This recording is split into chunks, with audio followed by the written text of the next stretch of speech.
What up, K47 de Story, c'est maintenant. Ah wouh. Mon gars ça brille fort. Mon gars ça brille fort. Mon gars ça brille d'ouf. Mon gars ça brille fort. Quand on y croit comme personne, ils nous font passer pour des ouf. Maintenant que ça a pris forme, regarde, les danser comme des ouf. Mon gars ça brille fort. Mon gars ça brille d'ouf. Bienvenue à bord de l'épisode 15. Aujourd'hui, on va parler de la Team K47 et de beaucoup d'autres sujets. Alors, qu'est-ce que la Team K47? C'est très simple. Bon, j'aurais pu l'appeler autrement, mais c'est juste parce que comme je le porte, je le représente et que vous me suivez, c'est la Team K47. La Team K47, en fait, c'est des personnes qui ont des rêves, qui ont des objectifs, qui ont une vision et qui sont prêts à se priver de choses pour atteindre leur objectif. C'est ça le plus important. Et comme je l'ai souvent dit dans mon Instagram, ceux qui me suivent, ils savent, c'est qu'on ne fait pas ce qu'on veut, on fait ce qu'on a besoin. La réalité, c'est que quand on n'a pas une bonne mentalité, on peut progresser, mais on va progresser lentement. Et pour ceux qui veulent vraiment progresser, changer, aller de l'avant, faire de grands pas, il est important de pouvoir avoir dans la tête qu'il faut faire ce qu'on a besoin de faire et pas ce que l'on veut faire. Donc voilà ce que c'est la Team K47. Si toi tu penses comme ça, si tu fais partie de la Team K47, ah wouh! Ensuite, j'aimerais parler de nous en tant que joueurs, en tant que sportifs, et j'aimerais vous poser une question. La question c'est: qui tu es réellement? Quel joueur es-tu? Quel type de joueur es-tu? C'est important de se poser la question pour pouvoir savoir où tu vas aller. Pose-toi la question, mets pause à la vidéo, tu te poses la question, tu réponds à la question et ensuite tu continues. Moi, je vais continuer logiquement. Donc, c'est important de se poser la question et de se demander qui on est réellement. C'est-à-dire que moi, en tant que joueur, je dois me poser la question: quelles sont mes qualités? Quels sont mes défauts? Où je dois m'améliorer et qu'est-ce que je dois continuer de faire? Ça me permet de pouvoir savoir où je vais, les progrès que j'ai à faire en tant que joueur. Je crois qu'à la fin de cette vidéo, vous allez sortir différent, transformé, et c'est ce que j'aspire à faire. Donc, il est important d'avoir deux choses. Donc, connaître ses points forts et connaître les points à améliorer. Ces deux choses-là, ça va ensemble et ça vous permettra de pouvoir être un meilleur joueur.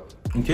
Donc, quels sont vos points forts? Par exemple, moi, je vais me prendre pour moi en tant qu'attaquant et ailier. Mes points forts, c'est être rapide, technique, marquer des buts et faire des passes D. Hey, shine a light on me. Learned a lot over these last few years. Industry people ain't friends, just peers. I learned that these girls easy like the morning of a Sunday. They don't love you till you're gone like a Harambe. Still killing over colors, now it's black and blue. We dying every day, B, we just don't make the news. When you speak out for your race, just watch. They gon' twist and say you hate these cops. I'ma take your shots. How can he love Jesus, Kanye et K-Dot, Martin, Malcolm et Schaefer, Mitsubishi. C'est le point fort vraiment qu'une personne voit directement.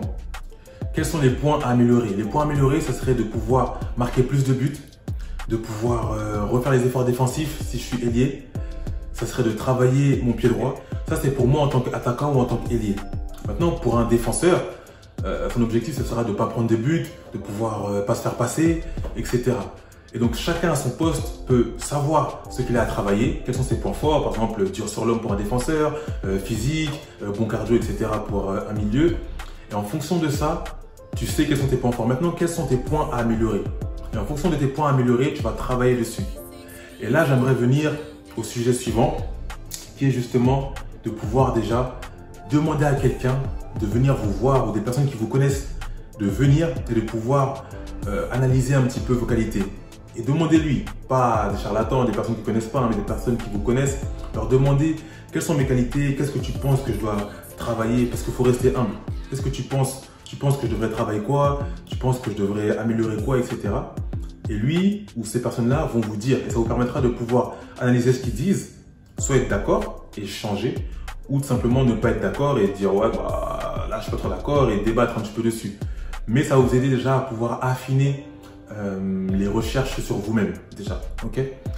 Ensuite, on va passer au sujet maintenant suivant. Comment faire pour pouvoir voir le progrès? Comment faire pour pouvoir voir à quel point on a progressé ou pas?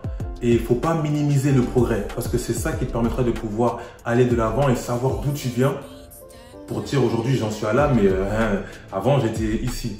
Okay. Donc la première chose, c'est qu'il ne faut pas se comparer aux autres. Ou sinon, si vous vous comparez aux autres, il faut se comparer pour s'inspirer plus. Je dirais plus s'inspirer des autres, mais pas se comparer parce que chacun est différent, chacun est unique. Donc ce que l'autre fait, c'est pas forcément ce que toi tu dois faire ou peut-être que toi tu dois le faire à ta manière. Et comme on est tous uniques, il est important de pouvoir ne pas se comparer mais s'inspirer un petit peu des personnes. N'oubliez pas, votre plus grand adversaire, votre plus grand ennemi, votre plus grand concurrent, c'est pas le voisin, c'est pas le concurrent à gauche, à droite, non, non. C'est vous et vous-même. Donc, soyez la meilleure version de vous-même, travaillez pour vous et à part ça, ça adore. Ok? Donc, pourquoi ne pas se comparer? Parce qu'en fait, quand tu te compares, la réalité c'est que ton propre adversaire, ton plus grand ennemi, c'est toi-même. En fait, tu es le reflet de tes pensées. Parce que avant d'être, tu penses. Avant de faire quelque chose, tu penses. Personne ne fait quelque chose sans penser, sans réfléchir. Donc avant de faire quelque chose, tu penses. Donc moi, je te dirais, dis-moi ce que tu penses et je te dirai qui tu es. Parce que tu es le reflet de tes pensées. Ouais, nous sommes le reflet de nos pensées. Donc commence à penser comme un champion, commence à penser comme un warrior, un guerrier et tu verras que sur le terrain, ça va se refléter directement. Chacun a un stade différent. Il y a quelqu'un qui peut être au niveau 15, toi tu es peut-être au niveau 7 et ce qu'il fait au niveau 15, il a travaillé pour arriver au niveau 15. Et toi tu veux peut-être faire ça, mais tu as besoin de travailler aussi. Même s'il y a des facilités, il y a le talent, tu dois toujours travailler. J'avais mis une vidéo sur Instagram avec Juninho, il a dit ouais, le talent c'est bien, mais sans le travail, c'est pas assez. Ah, tu n'arrives pas à un niveau haut sans travailler, c'est impossible, c'est impossible. Il y en a plein, il y a plein de joueurs qui l'ont dit, mais c'est important de savoir que le talent n'est pas suffisant, il faut le travailler, il faut en prendre soin en fait, voilà, il faut en prendre soin. Ok? Et donc je dirais, pourquoi il ne faut pas se comparer? Parce qu'en fait, quand tu te compares aux autres, parfois en fait tu peux être frustré, tu peux t'en vouloir et tu peux ne pas progresser comme tu dois progresser. Chacun est différent, on est tous uniques, on a une progression différente. Et chacun doit faire avec ce qu'il est, avec ce qu'il a dans les mains. Donc du coup, comment faire pour pouvoir voir nos progrès, voir comment je me suis amélioré, si je me suis amélioré ou pas? En fait, ce qu'il faut faire, c'est qu'il faut vraiment s'analyser soi-même et en fonction de ton poste, analyser en fait tes objectifs que tu as à ton poste et match par match, voir si tu les atteins ou pas. Par exemple, pour moi qui suis attaquant ou ailier, comme attaquant, je dois marquer chaque match. Comme ailier, je dois soit marquer, soit faire une passe D. Okay? Et en tant qu'ailier, il y a d'autres choses que je dois faire. Je dois faire par exemple des passes, je dois revenir défendre, etc. Donc maintenant, sur un match, si je suis là, j'ai fait 5 centres par exemple. Sur 5 centres, j'en ai raté 2. Sur les 5 centres, le fait que j'en ai raté 2, sur le prochain match, je dois me dire, ok, le match dernier, j'ai raté 2 centres sur 5. Même si ça me fait une note de 3 sur 5 de réussi, j'en ai raté quand même 2. Je me concentre sur ça, je me dis, c'est bien, j'ai fait 3 centres quand même qui étaient bien. Il faut que je continue à faire des bons centres. Mais les 2 centres là, il ne faut pas que j'en rate. Ou sinon, je dois en rater plus qu'un, maximum 1. Okay? Le match prochain, j'en rate que 1. Et bien là, par rapport au match précédent, j'ai progressé. Parce que au match d'avant, j'ai fait 5 centres, j'en ai raté 2. Et le match d'après, j'ai fait 5 centres, j'en ai raté 1. J'ai progressé. Et c'est important de noter cette progression parce qu'au final, pour le prochain, je ne dois pas rater de centre. Tu vois? Et donc, si je rate, je me dis, ah, là j'ai raté, il faut que... Et le fait de pouvoir voir les choses comme ça, en fait, tu vois que, ah, là j'ai raté un centre, ah, j'aurais pas dû. Là j'ai raté une frappe, alors que j'aurais dû marquer. Ah, j'aurais pas dû, j'aurais dû mieux tirer comme ça, mieux tirer comme ci.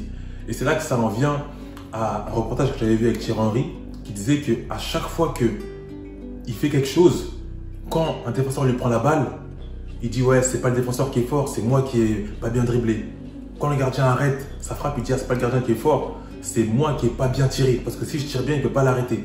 Et il dit dedans, c'est pas de l'arrogance, c'est pas que le gardien il est moins bon, etc. C'est juste que c'est lui qui se remet en question constamment pour pouvoir s'améliorer.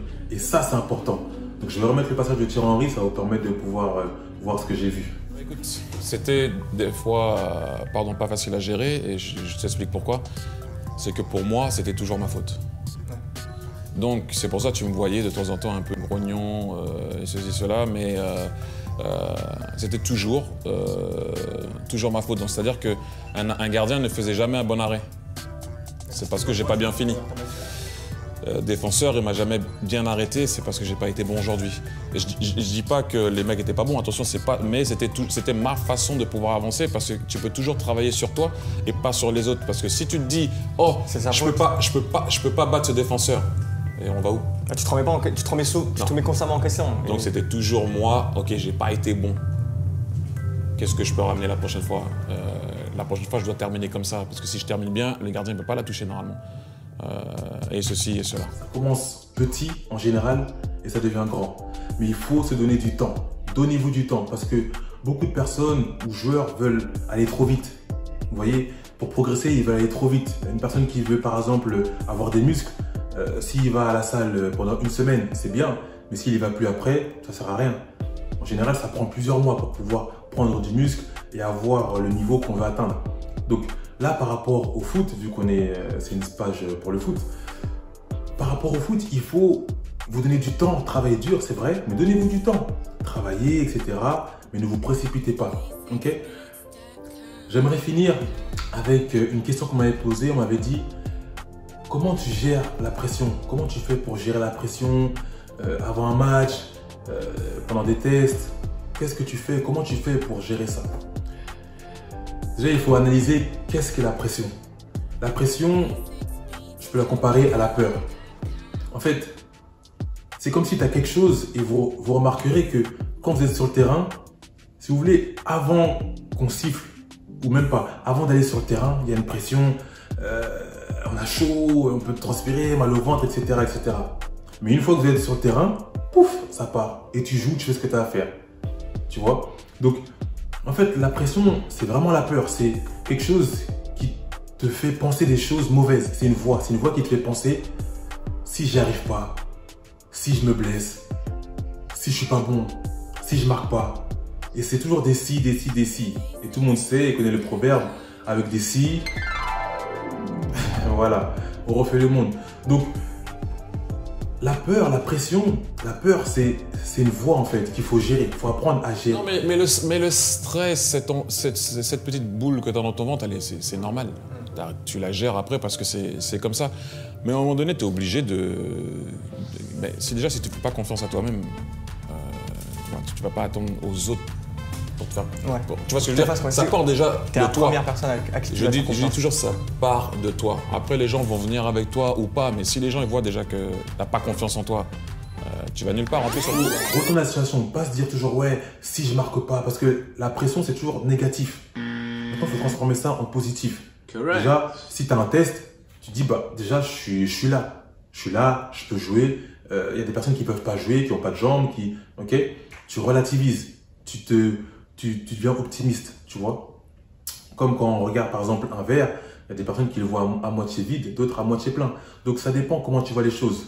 Mais tu peux toujours le tourner à ton avantage. Et c'est ça en fait. La pression, il faut la gérer. Tu peux aussi par exemple te fixer des objectifs. Par exemple, tu fais des pénaltys, tu dis vas-y, ou même dans un stade tout seul, tu dis je fais des pénaltys, je dois tirer ici. Là c'est Coupe du Monde, je dois marquer mon but, c'est si je marque, on gagne. Si je marque pas, c'est fini.